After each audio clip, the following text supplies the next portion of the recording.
নমস্কার বন্ধুরা, আজকে আমরা জানব গোবর কি, ঘুঁটে কি, আর গোবর অর্থাৎ টাটকা গোবর কিভাবে আমরা সহজ পদ্ধতিতে বাড়িতে সারে পরিণত করে গাছের উপযুক্ত সার তৈরি করে নিতে পারবো। তো প্রথমেই বলি গোবর কি। গোবর হলো গরুর মল, যেটি আপনারা এই মুহূর্তে দেখতে পাচ্ছেন। এখানে টাটকা গোবর রাখা আছে। তো এখানে একটি কথা আপনাদেরকে বলে রাখি, আমরা গাছে বিভিন্ন ধরনের সার ব্যবহার করি, তার মধ্যে সবথেকে উন্নত জৈব সার হলো গোবর সার। এবার এই গোবর নিয়ে একটা আমাদের মধ্যে সংশয় আছে যে কোন গরুর গোবর আমাদের গাছের জন্য সবথেকে বেশি উপকারী।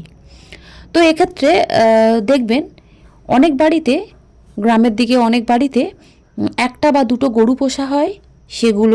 সেই গরুদেরকে সচরাচর বাড়ির যে সবজির খোসা, ফ্যান, বিচুলি এই সমস্ত খাওয়ানো হয়। এবার এখানে দেখুন প্রচুর পরিমাণে ঘুঁটে মেলে দেওয়া আছে। ঘুঁটে কি না, ঘুঁটে হলো আমাদের শুকনো করে রাখা গোবরের বেশ খণ্ড আমরা বলতে পারি। তো এই ঘুঁটে বা গোবর আমরা খুব সহজেই বাড়িতে সার বানিয়ে নেব। তো তার আগে যেটি আমি বলছিলাম যে এবার আরও এক ধরনের গরু আমরা পোষা হয়, সেটি হলো খাটালে, অর্থাৎ খাটালের মধ্যে প্রচুর গরু থাকে।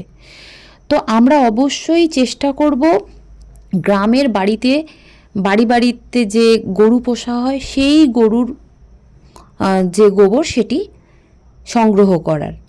তো আপনি যদি শহরে বসবাসকারী কোনো ব্যক্তি হয়ে থাকেন তাহলে অবশ্যই গ্রামের দিক থেকে যে সমস্ত সবজি ব্যবসায়ী বা ফল বিক্রেতারা যায় তাদের দিয়ে এই গোবর কিন্তু বা ঘুঁটে কালেক্ট করিয়ে নিতে পারেন। তো সেটি সবথেকে ভালো। এই কারণে বলছি যে আমাদের খাটালে যে সমস্ত গোবরগুলো পাওয়া যায়, বন্ধুরা, খাটালের গরুকে অর্থাৎ গরুর চেহারা ভালো রাখার জন্যে, প্রচুর পরিমাণে দুধ নেওয়ার জন্যে খাটালের গরুতে প্রচুর পরিমাণে মেডিসিন দেওয়া হয়, যার ফলে তাদের যে গোবরের কোয়ালিটি কিন্তু এই বাড়ির পোষা গরুর গোবরের থেকে অনেক নিম্ন কোয়ালিটির। অর্থাৎ বাড়িতে পোষা গরুর গোবর অনেক বেশি উন্নত আমাদের গাছের জন্য। তাহলে আপনারা কিন্তু এইভাবে যদি কালেক্ট করেই নিতে পারেন। এবার যদি একান্ত না পান তো সেক্ষেত্রে আপনারা ওই গোবরও ব্যবহার করতে পারেন। তো গোবর সার বানাতে গেলে আমরা প্রথমেই কি করব, গোবরটাকে হালকা করে এরকম শুকিয়ে নেব। তারপরে আমরা গোবর সার বানানোর চেষ্টা করব।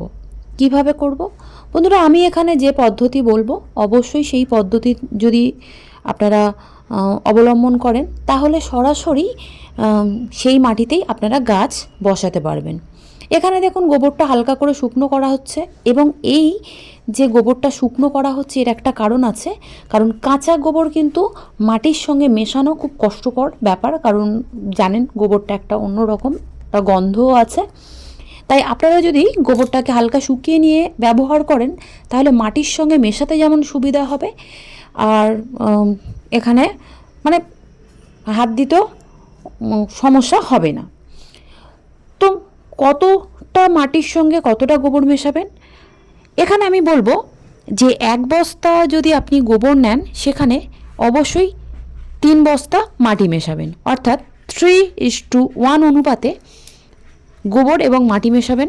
1 বস্তা মানে 3 বস্তা মাটির সঙ্গে 1 বস্তা গোবর ভালো করে মেশালেন। তারপরে সেটি একটি ড্রামের মধ্যে রেখে সেই ড্রামটা একটা ছায়াযুক্ত জায়গায় রেখে দেবেন এবং তাতে পর্যাপ্ত পরিমাণে জল দিয়ে দেবেন। এখানে দেখুন, এখানে যে ড্রামটি আমি দেখাচ্ছি এই ড্রামের মধ্যে 1 ড্রাম আমি গোবর সার বানিয়েছিলাম, আর এইটুখানি মাত্র পড়ে আছে। আর এখানে যে গোবর সারটি তৈরি হয়ে গেছে এটি কিন্তু 1 বছরের পুরানো। তো আপনারা যারা শীতের বাগান করেন তারা কিন্তু খুব সহজেই এইভাবে আপনাদের যাদের পুরনো মাটিগুলো আছে, টবের যে পুরনো মাটিগুলোকে না ফেলে দিয়ে 1 বস্তা যদি গোবর কালেক্ট করতে পারেন, এইভাবে একটি ড্রামে রেখে দিন। পরের বছর যখন এই মাটি সরাসরি যখন গাছ বসাবেন দেখবেন আর কোনো রকম কোনো খাবার আপনার আর দিতে হবে না, কেবলমাত্র একটু ফাঙ্গিসাইড আর একটু কীটনাশক স্প্রে করলেই আপনার গাছ সম্পূর্ণরূপে ফুল ফল সবজিতে ভরে উঠবে। তো এখানে আমি যে গোবর সারটি দেখাচ্ছি, এখানে পর্যাপ্ত মাটি মেশানো আছে। এখানে চাইলে আমরা আরও কিছুটা মাটি দিয়ে ব্যবহার করতে পারি। আর দেখুন এই সারটির মধ্যে কিছুটা মাটি খামচা খামচা দেখা যাচ্ছে এবং কিছুটা পরিমাণে গোবর দেখা যাচ্ছে। তো এটাই এর কারণ। তো বন্ধুরা, অবশ্যই আপনাদের বাড়িতে এইভাবে গোবর কালেক্ট করুন এবং নিজেরাই বাড়িতে সার বানিয়ে নিন।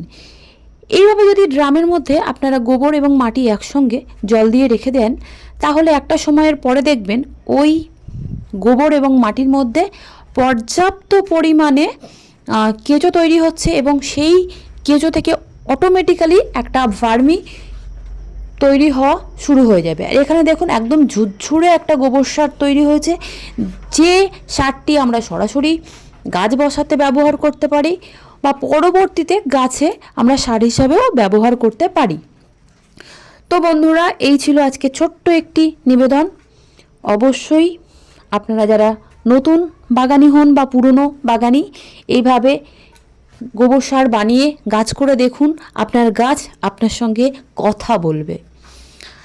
তো এই ছিল আজকে ভিডিওটি যারা সম্পূর্ণ দেখলেন তাদেরকে অসংখ্য ধন্যবাদ। আর আপনি যদি আমার চ্যানেলে নতুন হয়ে থাকেন, তাহলে আপনার কাছে অনুরোধ, অবশ্যই চ্যানেলটিকে সাবস্ক্রাইব করে পাশে থাকুন এবং নিত্য নতুন ভিডিও পাওয়ার জন্যে বেল নোটিফিকেশানটি বাজিয়ে রাখুন। দেখা হবে পরবর্তীতে অন্য কোনো ভিডিওর সঙ্গে। সকলকে আজকের মতো টাটা।